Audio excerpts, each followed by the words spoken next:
Combien le mystique peut s'approcher de la vérité dans sa perception et son interprétation. Quelle chose merveilleuse peut voir l'imagination, même dans la Bible. Quel tressaillement de crainte, d'admiration, d'extase peuvent émouvoir un auditoire ou une assemblée sous l'effet de la puissance d'une âme. Et il est possible que tout cela ne soit qu'un monde faux, sans résultat divin ou éternel. Tout cela peut ne satisfaire que cette vie terrestre, la tirer de sa monotonie. Mais tout finit là. Dans quel monde artificiel nous vivons? Nous voyons alors que la musique se répand, que les éléments romantiques sont en évidence, que les vêtements et les brillants et les personnalités humaines paradent. Combien l'orgueil et la rivalité s'affirment. Et quelle puissance de prétention pénètre dans l'atmosphère. Oui, un monde artificiel. Nous y avons été et nous connaissons les réactions qui viennent ensuite. Combien tout est vide, combien tout est vain.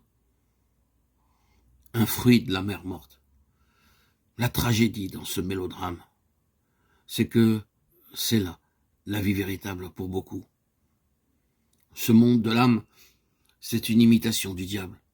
Tout y est faux, où que nous le trouvions, associé à la religion ou ailleurs. Ceux d'entre nous qui avons goûté aux sources de ce monde, nous avons connu la parenté qui existe entre ce qui se trouve là et ce qui est dans la religion, en ce qui concerne la nature de l'âme. Ce n'est qu'une différence de royaume, mais non de nature. Ce que produisent la musique et le drame du monde dans un sens, les émotions, les palpitations, les soupirs de l'âme, le pathétique, les larmes, le mépris, la haine, la colère, la mélancolie, le plaisir, viennent de la même source, mais dans un environnement différent et un autre cadre. Et le fait est que ces sensations passent sans que l'on ait fait un seul pas en avant. Une musique un peu meilleure, un autre prédicateur, un lieu moins familier, quelques émotions nouvelles stimuleront peut-être nos âmes. Mais où en sommes-nous après tout? Combien Satan doit rire derrière son masque? Oh, avoir la réalité de l'éternel. Oh, que les hommes puissent comprendre que tandis qu'une âme élevée, cultivée, qui possède un sens développé de ce qui est beau et sublime, quant à ce qui touche à ce monde, est infiniment préférable à une âme sordide.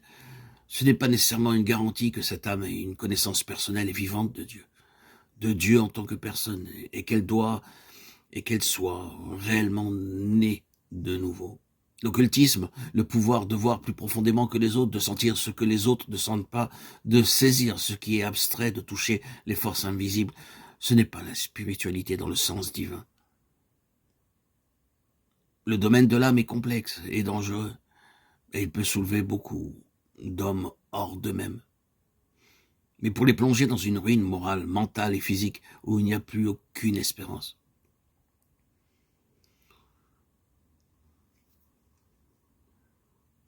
Lorsque nous prions pour le réveil, soyons bien certains de ce que nous désirons et prenons garde aux moyens que nous employons pour le susciter